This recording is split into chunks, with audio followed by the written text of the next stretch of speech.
Well, hello, and welcome back to Curlis Mania, where we talk all things pop, rock, and prog.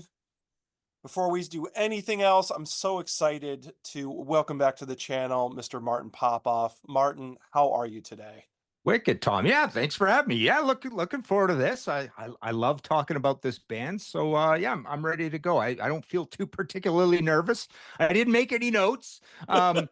But it's funny. You go through the process of when you do have to make notes and don't have to make notes. If you make notes, you got to refer to your notes, and you're reading and you're looking for this. And I've done so many podcast episodes where I've kind of confused something in my notes and it's thrown me off. And so yeah, it's interesting when you can hopefully talk off the cuff about a band. So No, and it shows the confidence level. The confidence level, it's like, I know this band really well. And I did the same thing. There was the last video I did, I made tons of notes.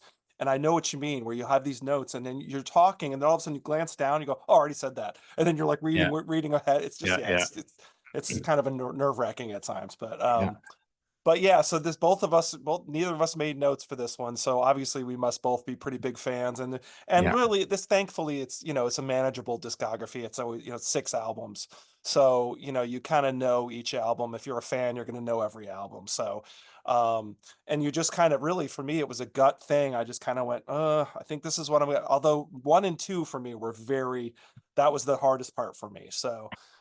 So we'll go Me from too, there. actually. Yeah, Yeah, me one too. and Yeah, two, yes. So that yeah, was, and I'm still debating. It might be a game time decision. I don't know. yeah, Uh, yeah, yeah, but anyway, so yes, we are here to rank the Clash. We haven't said that yet. We are here to talk about the Clash. My shirt didn't give it away, and we Martin and I did the jam, and after we did the jam, that was so much fun. We said, well, why don't we do the Clash? If we did the jam, we got to do the Clash. So he said, yeah, sure, absolutely. And I think both of us even said at the time, yeah, we could probably just do it with our eyes closed because we just know the band so well. So yeah, so here we are, and we are here to rank the albums, and so we're going to go 6-1, and I will let Martin kick it off with his number 6. Okay, well, I actually had a hard time with my six and my number five, but I decided to go with "Cut the Crap." Boy, what a punk rock album cover for an album that isn't particularly punk rock. I Right. love the band shot on the back, very cool Hmm. band shot, but it's kind of disorienting seeing five guys in the Clash. I mean, we do have Paul and we have Joe, but we've lost. Um, who is it at this point? Terry, T no. Topper Hedden, Topper Hedden. Yes. Yes, we've Yes. lost Topper We've Hedden and lost we've lost Topper. Mick Yes. Jones, right? Yes. So yeah, we've got three guys that we've never kind of heard from before. And this is a record that this is one of those that I have this fantasy of that I would love to hear a, a more than a remixed version of it. I'd like to hear a version of this album where they keep Joe and they keep the guitars and they keep the songs, maybe keep the bass. But kind of redo it so that a lot of the extraneous production that you got out of Jose Unidos, which is Bernie Rhodes and Joe, um, put all over this album. You play this album, you start out with Dictator, and all of a sudden it just sounds like you're driving down the street in a barrio somewhere, and there's just radios blaring at you all over the place, and there's like all these songs going on all over. So there's a lot of layers of sound effects, ear candy, noise, electronic drums put in all over the place. In fact, this one sounds like slot machines going off, I think, in the background, right? Yeah. Um, but I do when I play the Clash, and I play them often, but I do play this album quite a bit, and I'm always like thinking, wow, I would just love to hear a guitar, bass, and drums band play these songs because I really like a lot of these songs on here. Hmm. It can be a fairly heavy album, but the guitars are just buried in all this other stuff that's going on. So it was kind of ill advised, but the funny thing about it is they were already going this route on the last album, and Big Audio Dynamite goes this route too. I mean, Yes, they're in yes. love with all this electronic and dub and noise and dance and all this stuff. So they're throwing all these things in here, but the songs are, I think they're pretty solid, and I love the titles on it as well. So this album is not the absolute notorious disaster that everybody thinks it is. I don't love it. Um, uh, but my number five, I don't love either. They really came kind of close. So there you go. I'm starting with Cut the Crap. Yes, yes. And I have to follow up with that and say, yes, I am also following. I'm also number six, Cut the Crap. I could not, this says a lot. I couldn't find my CD. I actually looked around. I could not even find it. Right. But it's around somewhere, but I have my CDs are not organized right now, so I couldn't find it. But however, I agree with a lot of your sentiments. I mean, essentially, I think everybody feels this way about this record, that the production kills it. I mean, it's one of those where you kind of go, okay, there's some songs here, but I can barely hear them. And I think it's very interesting that, like, yeah, I thought your analogy if it was like they were recording at a casino. That's what it kind of sounds like. It sounds like they're recording on a casino floor or something. Yeah. And it's interesting that they hired two guitar players and a drummer, and they can barely hear the guitar, and there's drum machines all over the record. So you're kind of like, Yeah. you hired all these guys and then you didn't use them on the album. Um, but I agree with you 100% that I think, like, This Is England, I think it has a lot. There's all these songs that have potential on that record. Like This Is England, North and South, I like quite a bit. Dictator has some possibilities. There's just Dirty Punk. I love Dirty Dirty. Punk. It's my favorite on Yeah. the whole album. Yeah. Yeah, Mhm. so there's some possibilities of that album being a good record. If it just, I think that Bernie Rhodes, to your point, Bernie Rhodes wanted a chance at the desk. That's what Joe said. He wanted his chance at the mixing desk, and he was competing with Malcolm McLaren at the time, who apparently at the time had a hit with like Buffalo Gals or whatever, something like that. And he had a hit on his own. So he's like, oh, I can do this. I can produce records. And it's like, no, I don't think you really can. I think it Mhm. was sort of a problem. I think that's what lets that album down, is just that really noisy, crazy production. And when I listen to it, I just go, I always try. I always go, I'm going to try again this time. I'm going to try. I'm going to like Cut the Crap. And I put it on. And I go, I just don't like. And to your, Huh. you made a great point. Big Audio Dynamite did that in the right way. You know, like Mick Jones kind of took the idea and you know, with all the movie quotes and the craziness and the, you know, the Yeah. sampling and all, and it worked well with with him. So Mhm. there you go. But Yeah. anyway, that's so yeah, my number six is Cut the Crap as well. Yeah, and the amazing thing is that, you know, with remixing and AI, you know, you don't even need the AI revolution. We see great remixes done of Metallica albums and Kiss albums and stuff. It would just be really cool to do that with this record. And the other great thing about it is, I always say how important the lead singers are in these bands. Well, the vocals are all there, right? The vocals are there, the guitar Yeah. playing's there, the songs, like, just recarve these songs a different way, and it would be a blast to hear. This to me is the album out of all the, I just did a podcast or a YouTube Contrarians episode on, I couldn't care less if there was a Born Again, Black Sabbath Born Again remix, right? Right, right. Because those things, like, they're so, that's such a disposable quick experience. You play it for 30 seconds, you go, oh, that was interesting, yeah, whatever. Yeah. But this album is the album I would like to hear the most that way. And okay, Yeah. so my next one, my number five, is Combat Rock. And I'm just noticing for the first time how out of focus that photo is. And then oddly, Joe's covering his eye. Like, why is our photo out of focus? So, anyways, this record, I remember hearing this for the first time and being vastly disappointed, because I did not want them to go in this direction. It is a radical new direction. It's almost like they're taking all the filler from Sandinista and turning it into full-size songs. The production, in terms of just the fidelity of the bass and the treble and everything, is good, mixed by Glyn Johns. But yeah, I just find this to be very jammy, and again, electronic and more about sound effects than songs. The arrangement of the guitar, bass, and drums, when there is any, is very spare and quiet. There's not a lot going on. Yeah, just there's a lot of things on here that just kind of meander on. My favorite track on it is probably Adam 10. I've always liked that song. You get Mick Jones singing. That's another thing you don't get on Cut the Crap.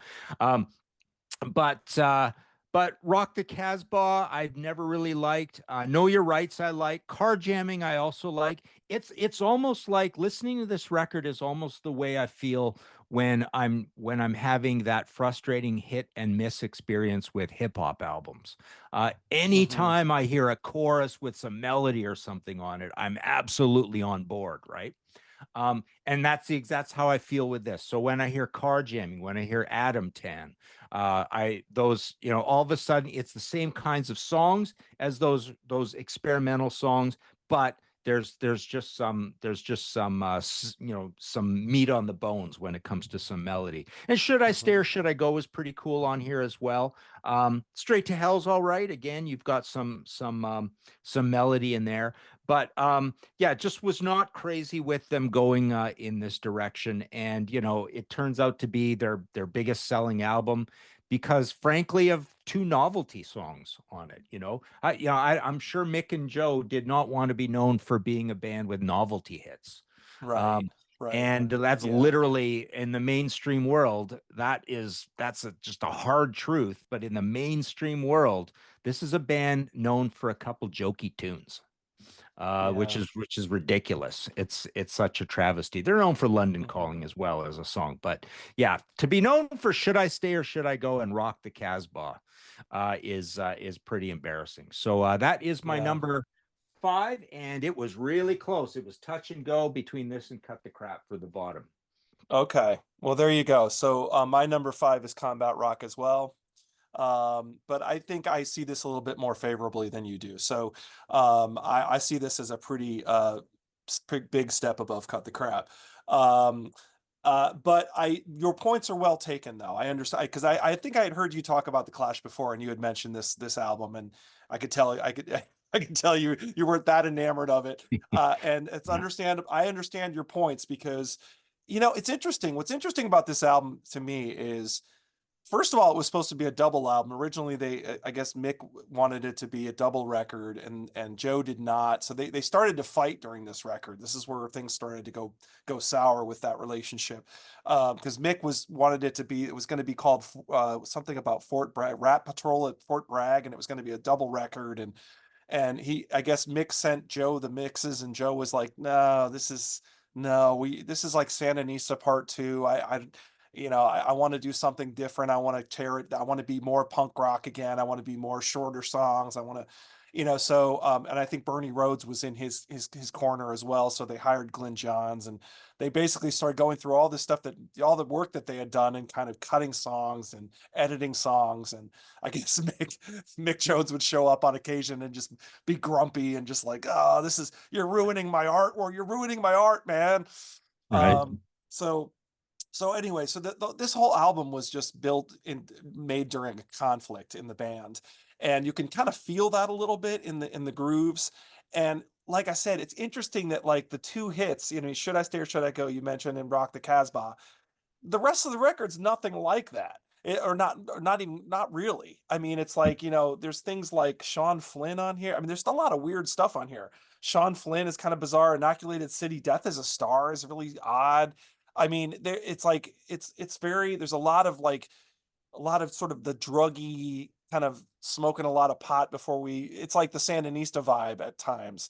Yeah. And however, they are also things like Overpowered by Funk, which is just like trying to be a full on funk track. But I do love things like, I love Straight to Hell. I really like Car Jamming a lot. I like Know Your Rights a lot. I like Adam Tan, you mentioned. For me, there's a lot of highlights on this record.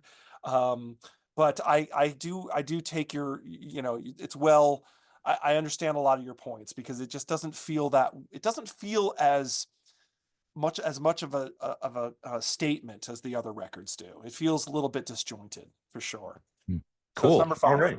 Okay. Big step up for me now. We go into albums I absolutely adore. And I'm starting with The Clash. The Clash. This is my original Canadian copy. These came with the green. It's got a different track listing than the American copy, which I believe is blue, right? Quite a few different tracks, but this is my original. Came out right at the time. One of the first punk albums I ever bought. It was either this or I was trying to think the other day. It was either this or the Red Vertigo New Wave sampler that kicks off with New Rose. Um, but uh, but yeah, so this record, very interesting. I find this album to be uh, fairly punk rock for about a fifth of it, and also kind of melodic and a little bit inventing the idea of one type of new wave with another fifth or sixth of it kind of thing. It's got a few. Well, actually, that's most of the rest of it. I also find it to be um, played like a punk rock album and sung like a punk rock album, but recorded quite cleanly. The production values on this are fine, and you get rock solid drumming from Terry Chimes, and so the songs are kind of all over the place. The heaviest things on here, I always remembered we loved as kids. White Riot, What's My Name is probably the heaviest metal song on this album. Um, but uh, but it has such a it's weird. It has a lot of melody, but it's kind of foreign melody. It doesn't feel like North American melody. And then you've also got this really sort of like with the look of the band on the front and on the back, you've got this really dangerous sort of the UK might absolutely collapse into anarchy sort of vibe from this record that you also get from the Sex Pistols record. But yeah, with songs like called like White Riot, Hate and War, I'm So Bored with the USA, Protex Blue, Police and Thieves, 48 Hours. It just sounds like it sounds like a riot on the streets kind of thing. And yet there's this melody, it's kind of like this gangland, gang vocal, gang vibe melody sort of thing. It's almost like we're leading towards somehow in the DNA of the melodies on here, we somehow seem to be leading towards oi and British hardcore in a strange way. Mhm. Um, but yeah, love all these songs. They're almost all very short songs, except for Police and Thieves, which is the outlier. It's recorded differently as well, and it's like a actual proper reggae tune on here. It just sticks out like a sore thumb. Everything else is like a short pop punk anthem kind of thing. I hate saying pop because it really doesn't feel it because the atmosphere is so creepy on this album. But yeah, just always loved these songs. And I remember as a kid thinking, these songs are not heavy enough to love. But there was just something appealing about them. But it never they weren't heavy enough to be one of our favorite bands of the 70s, or even one of the favorite punk bands, because this was not a heavy album compared to five or six other punk albums from 77. So there you go. That is Mhm. my number four. Nice, nice. Um, so for me, this is also another huge step up. Big step up from the last two. And this one is, oof, this one's hard for me, but I'm gonna put this at number four. I'm gonna stay with my original list, number four, Sandinista.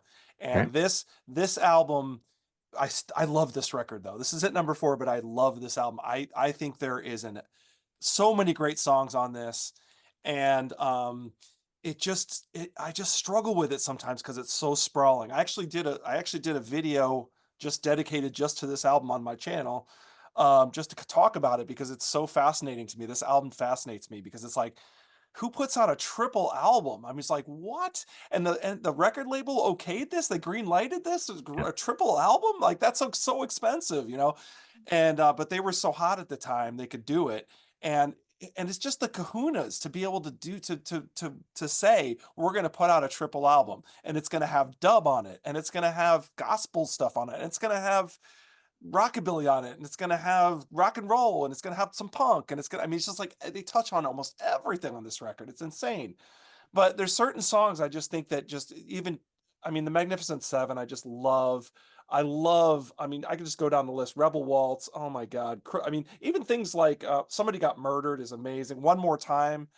I just, there's but the problem is I just don't think it can sustain through six sides. It's just, it's tough to make it through this album all in one sitting, obviously. But just the kahunas and the scope of this album is just unbelievable. It's really, really cool. And you gotta love, I mean, I think Joe Strummer really also struggled because I think one of the things that really bummed him out was he went to the record store and he couldn't find this. It wasn't stocked. It was in New York or something. And he got really upset because he couldn't find Sandinista, and he thought maybe, oh, maybe it's because we did a triple, and who knows? Maybe the record company's mad at us or something.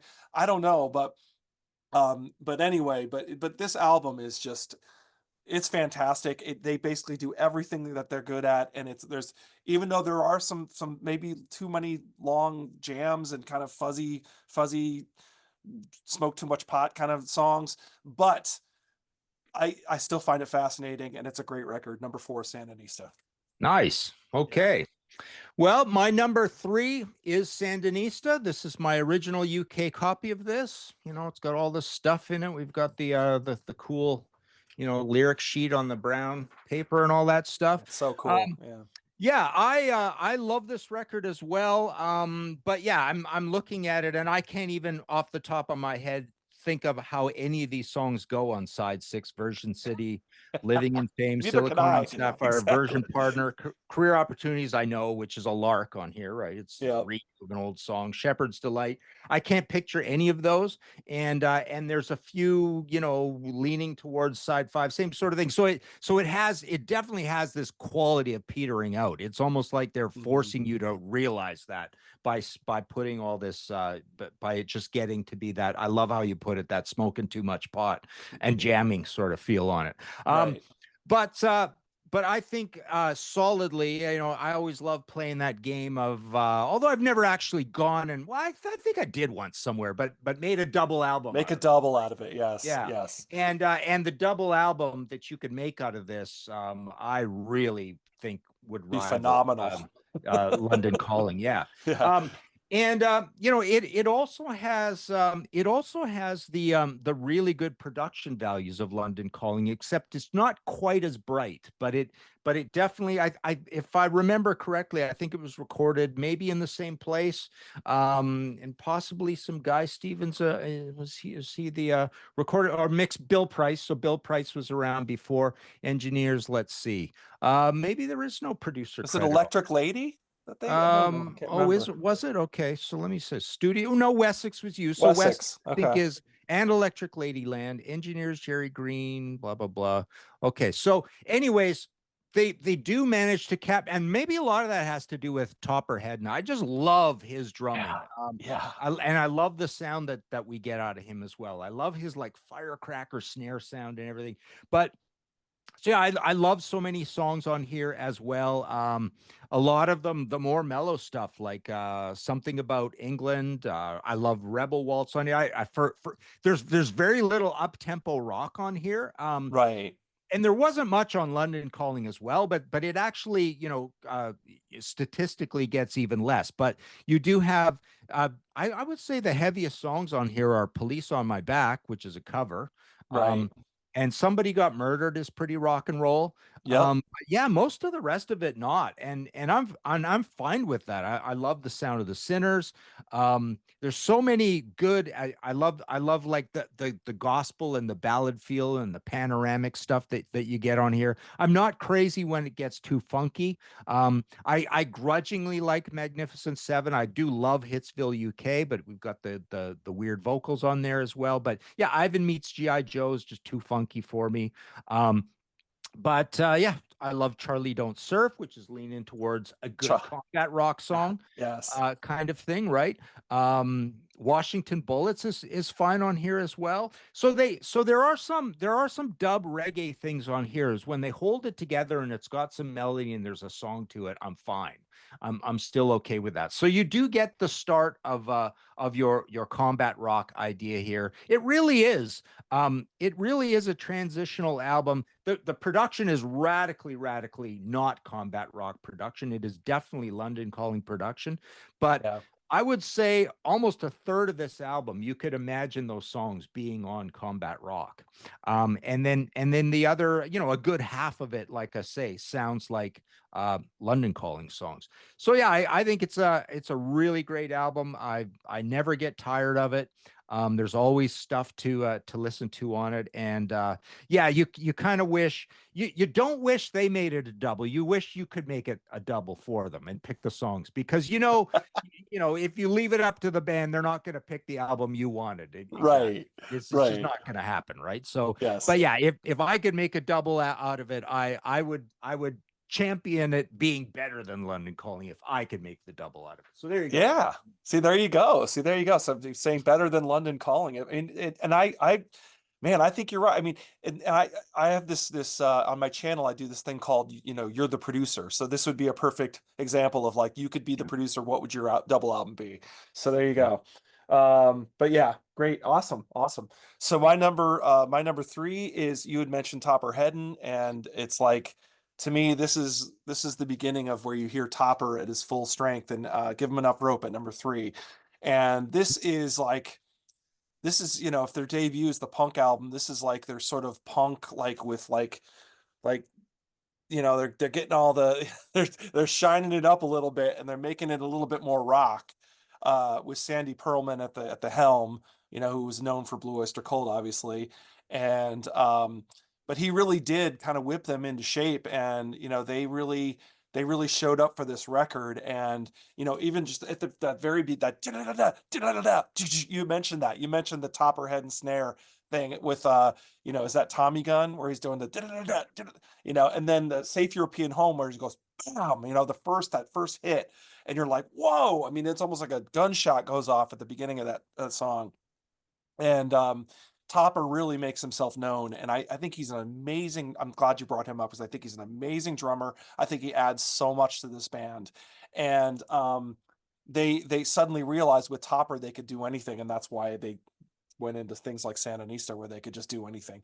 But this album I think is very, very strong. I think it's very taut. It's very streamlined. I mean, but I love the songs. I mean, it comes down to the songs, right? I mean, I love Safe European Home. I love Tommy Gun. I love Guns on the Roof. And I love Last Gang in Town. Oh my God. But I mean, Julie's in the Drug Squad is a little goofy, but it's got a lot of personality. Drug Stab in Time is a cool track as well. So yeah, I just think it's much, this is like maybe their most rocking, this is their most straight ahead rock album. And I'm here for it. I love it. So there you go. Number three, give enough rope. All right. So Okay, my number two, I'm going with London Calling. I've often considered this one of the greatest albums of all time. I think it's probably my favorite double album of all time. It's very close with Physical Graffiti. When I first heard it, I was shocked, but I loved it, which is quite bizarre. But for me in 1979, I would have been 16, so I felt like my parameters were widening to what I would receive into my life, sort of thing. I think this is one of the greatest traditional analog warm rock and roll productions of all time. There's just something, there's nothing flashy about it. It could go by and you don't even think about it, but if you start thinking about it, just the tones and the sounds on here, again, Topper Headin's drumming. We did a Judas Priest book called Album by Album, and a buddy of mine, Stephen Reed, mentioned he just kept going on about how much he loved Dave Holland's snare work on Point of Entry. And that really got me thinking about, snare fills, right? And I just love what he does all over this. And there's just so much amazing high fidelity bass on this album, as well as just the brightest, perfect hi-hats and cymbals all over this album. Yeah. But yeah, it's them doing their kind of Americana thing. It's a little bit U2 rattle and hum, where they're just embracing the musics of the world. There's a little bit of like a Jesus Christ syndrome to that idea, where you just when somebody's had this huge successful life and they go into politics, that's kind of like a Jesus Christ syndrome. You just think you could solve the world, right? um Yeah. fix everything. You're the smartest person in the room, kind of thing, right?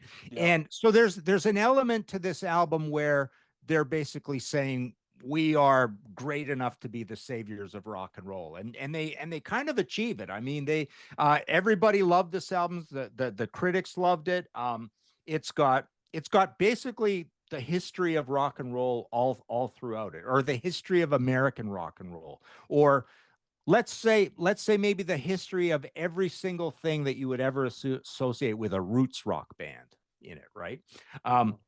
It's not very heavy, although there is electric guitar throughout, but it's more electric guitar used the way like the Rolling Stones would use electric guitar. There's acoustic guitar throughout as well. Lot of good stuff like that. Some amazing pop on here. Like I'm not down. And Lost in a Supermarket, which isn't, of course, in the track listing. It's a secret track on it, right? Right. Um, Right. and yeah, but very Springsteen-esque as well. That's another thing you have to mention here. You look at these photos, especially like a shot like that.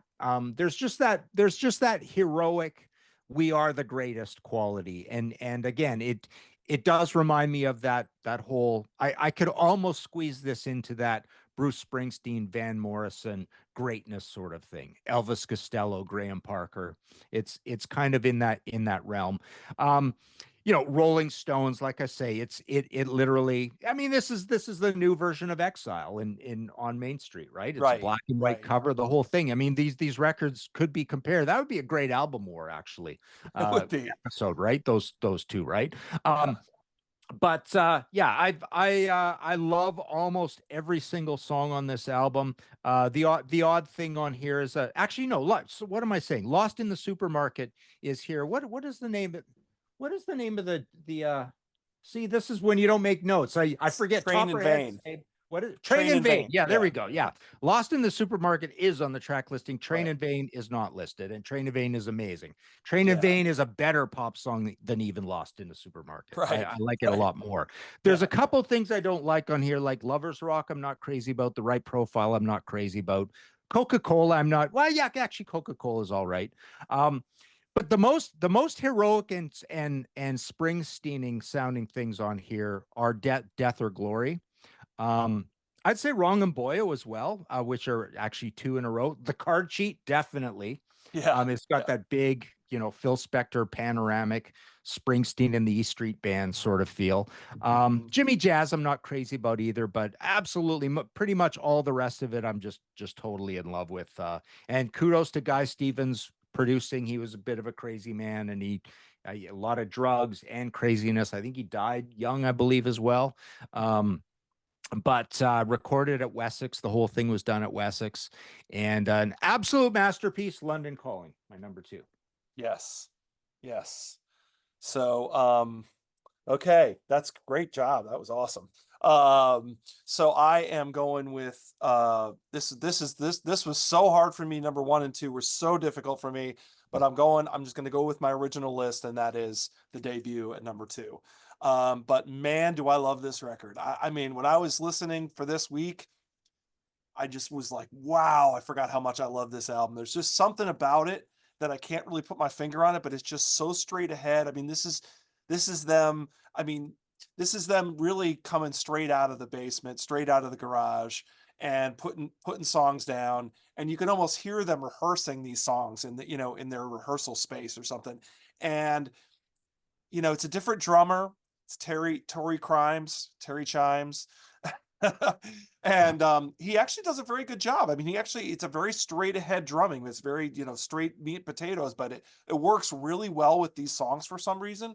Um, but I just, whenever I listen to this album, it just puts me in a different mood. It elevates me. I mean, I hear, and when I'm done listening to it, I can hear all the songs in my head. That's always a great sign. When you're done, you're just doing the Clash City Rockers, and you're doing, what is it? What's my name? There's just so many great choruses. Janie Jones, he's in love with Jenny Don't Know. I mean, you Yeah. remember all of them. There's just so many great. So you were even mentioning some of the songs that aren't on the American release, like Protex Blue and Cheat and 48 Hours and all that, and whatever it's called, 48. Um, So, and those are, so yours is American? I believe this is the American one. Why is it green though? I thought Maybe, the I don't American know. one was blue. So just rattle off your song Okay, titles. here's the song list: Clash City Rockers, I'm So Bored with the USA, Remote Control, Complete Control, White Riot, White Man and Hammersmith Palais, London's Burning, I Fought the Law, Janie Jones, Wow. Career Opportunities, What's My Name, Hate and War, Police and Thieves, Jail Guitar Doors, and Garage Land. Yeah, so Jail Guitar Doors, I love to death. It's not on here. Clash City Rockers is not on here. White Man and Hammersmith Palais is Wow. not on here. So that is collecting all the singles, the Oh, non-LP singles gotcha. from the Gotcha. UK and throwing them on here. And there are a whole bunch of great songs, but they're like later. So Yes. they're like 6, 9, 12, maybe even more than that months later. Yeah. What does it say definitively at the bottom what year? It says Okay. 77 Yeah, see, I don't think they had CBS. some of those songs in 77. Yeah. Or if they did, it would have been late 77. But Oh mine no, goes, no, I take it back. I take it back. It says 77, 78, 79. Yes, yeah, there it is. exactly. There it Exactly. is. Yeah. Yeah. Yeah. Because this came out much later, right? This came out Yeah. after And Give I Him thought the first yeah, American one was blue. Maybe the UK one was blue. Um, maybe. but mine goes Janie Jones, Remote Control, I'm So Bored with the USA, White Riot, Hate and War, What's My Name, Deny, London's Burning. That's side one. Okay. Side two is Career Opportunities, Cheat, Protex Blue, Police and Thieves, 48 Hours, Garage Land. Okay. Okay. Yeah. Got it. And those are great songs too, though. I mean, like Protex Blue and Mhm. 48. I 48 and 48. I mean, those are Dun, great dun. songs too. And Sheet is awesome. And oh my Yeah. God. So they were just on fire on their first record, no matter what version you have. And I just, the whole, we're a garage band. We come from Yeah. garage land, Yeah. where it's, I guess he read a review where they said, for one of the first times they played live, Nick Kent or somebody in the UK press said that they're a garage band that should be promptly returned to the garage, and so Right.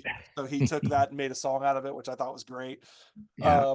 And Career Opportunities. I And, mean, and you can't actually picture Clash being in an actual garage anywhere, right? no, not really, It's not like a really. squad or a bad studio or something, but a garage with actual vehicles? No. No, not so much.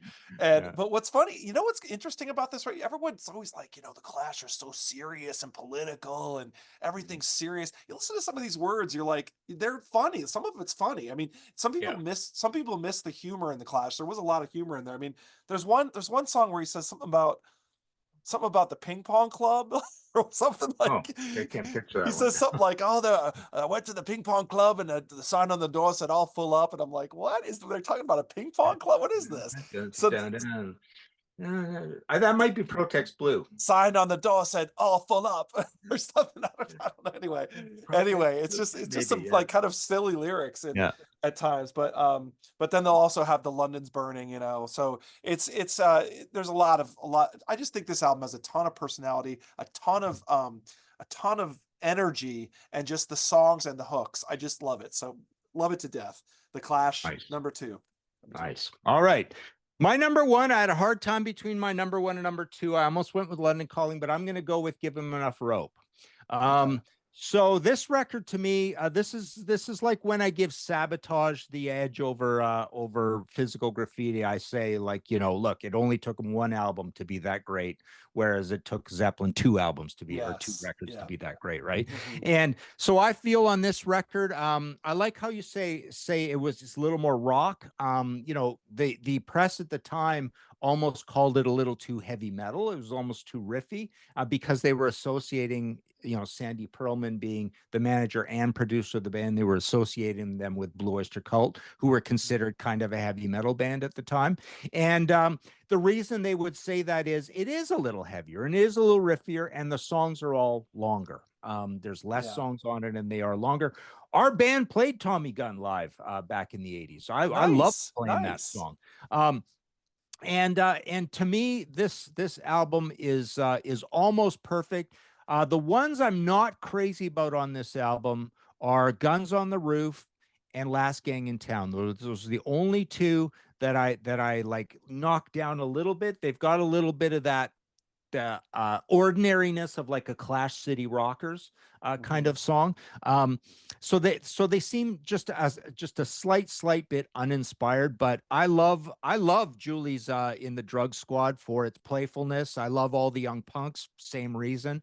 Last Gang in Town I like because Jail Guitar Doors is probably my favorite Clash song, and it reminds me of that a little bit. Stay Free is a beautiful, pay end to a friend of Mick's getting out of jail. And I love the heavy songs on here: English Civil War, Safe European Home, Tommy Gun.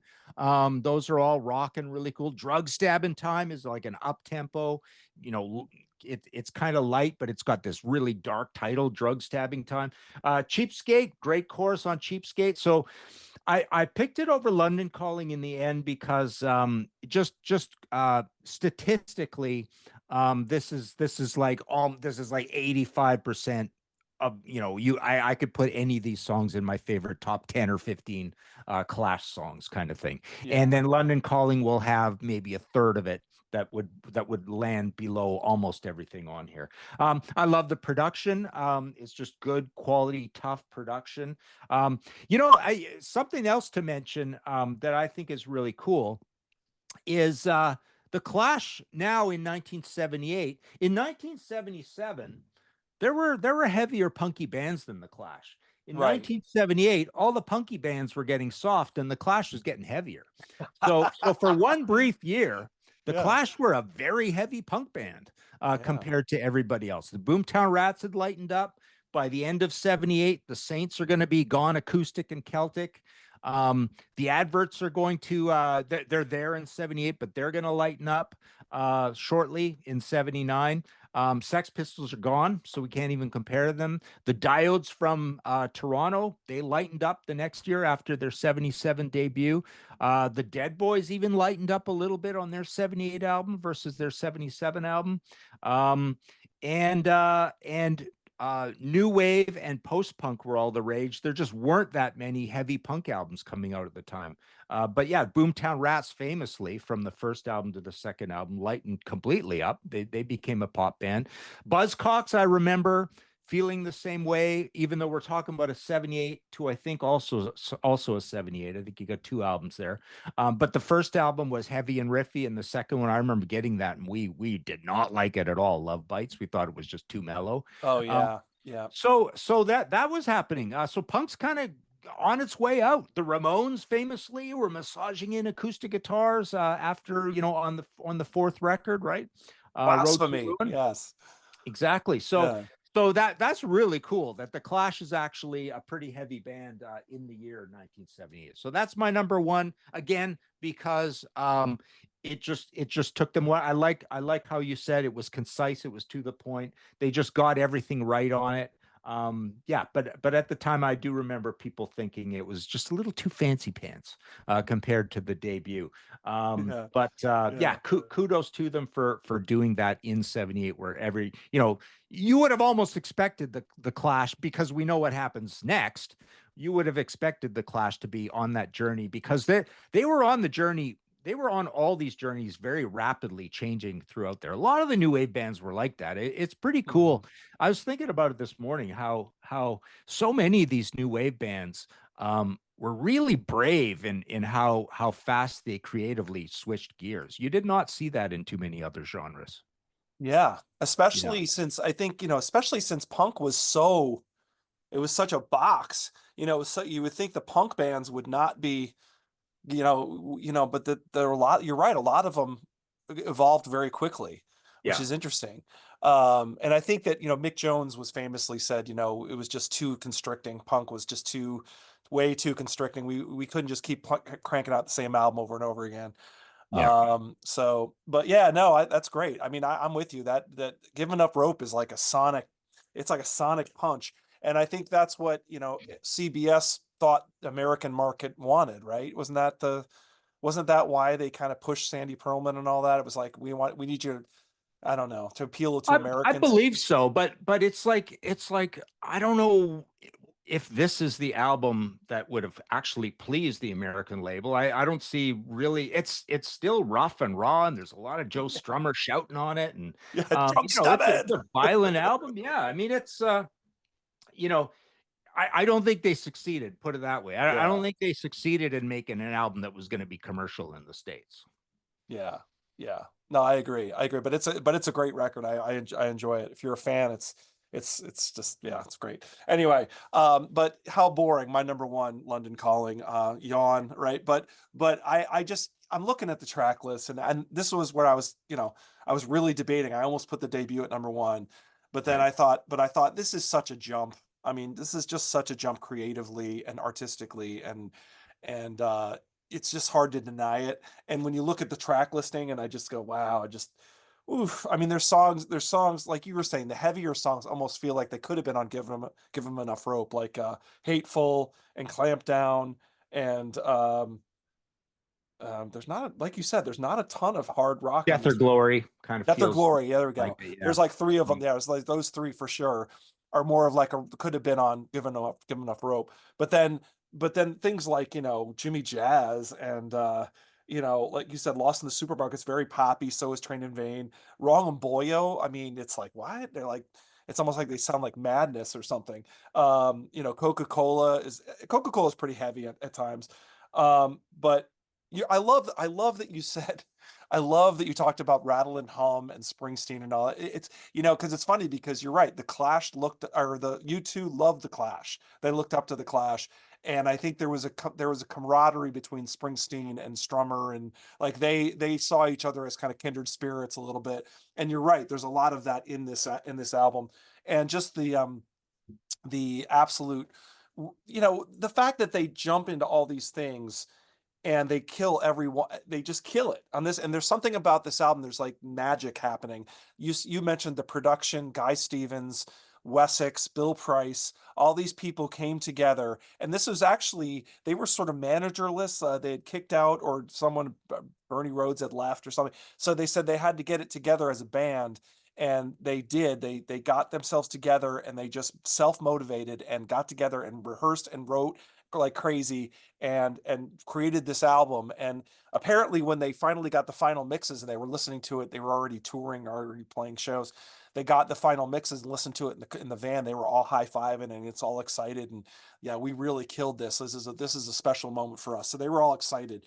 Yeah. And there's a reason. It's a great record. There's something about it. You said sonically, I don't know how to put my finger on it. You said it. I can't remember what you said, but you nailed it. It just got this organic feel that's rose through all the whole album. And Topper Headon is just on fire, by the way, on this. I mean, the whole band is really, but Topper Mhm. is just so good. And anyway, love this album to death. I can't say enough about it. London Calling, it's number one. There you go. Nice. So Excellent. Yeah. yeah, Well, yeah, we had a lot of variety there. That's pretty cool. But yeah, yeah. yeah. Yeah. So Yeah, I definitely have that gap between the two albums I really don't like, and then the others which are all godly kind of thing. yes, there's a big, you're right. There's a big step between the bottom Yeah. two and the Yeah. rest. Yeah. I agree with you. I couldn't agree more. So, but yeah, no, the Clash was an interesting band. I mean, why it's interesting that they fell apart the way they did. I just love to know what your take is. The last comment on the Clash is, because you think, wow, they were just on such a roll. Do you think they were just tired? I mean, they had been hitting it hard like nonstop for 5 years, right? There's a lot of ego in that band. I mean, I don't Yeah. know. Ego, smoking pot, probably wanting to go in different directions. Right. Yep. Wanting to explore so many different kinds of music. But again, it's kind of an irony that that the band breaks up, but the band doesn't break up, and you get cut the crap. You get Right. you get Big Audio Dynamite, you get Earthquake Weather from Joe, and you get the Mescaleros, and they're all kind of in the same range Yeah. as both Combat Rock and Cut the Crap. I mean, Joe kind of goes on and does better versions of Cut the Crap for the rest of his career, sort of thing. That's true. That's true. It's a good point. Mescaleros is almost like a good version of Cut the Crap. Yeah. Yeah, Yeah. yeah, With live instruments. Yeah. exactly. So there Yeah. you go. All right. Well, there you go, guys. I don't know what else we can say. There's our list. What do you think? Let us know in the comments. Let us know if you think we're crazy. Let us know if you think I'm boring by picking London Calling as my number one. Um, but um, but we appreciate it. Martin, thank you so much for joining me as always. It's a pleasure. Wicked. Yeah, I had fun. That's Lots, fun. lots of fun, lots of fun. Yeah. So, and as usual, check out Martin's books, and his, martinpopoff.com. Is that right? Yep. Yep. Yep. Yep. And Martin there's Popoff. there's actually a Clash book too, but it's either out of print or I don't sell it anymore. I don't have any copies of it, but I did one where I analyzed every single Clash song. So Nice, nice, nice. There you go. So go pick that up. So if you're a Clash fan, go get that. I'm sure it's very good. I need to get a copy of it. So anyway, thanks again, everybody. If you're still with us, we appreciate you. Give it a like, hit subscribe. It helps the channel. It doesn't take 2 seconds to hit subscribe button. And thanks again, everybody. And we'll see you next time on Curless Mania. See ya.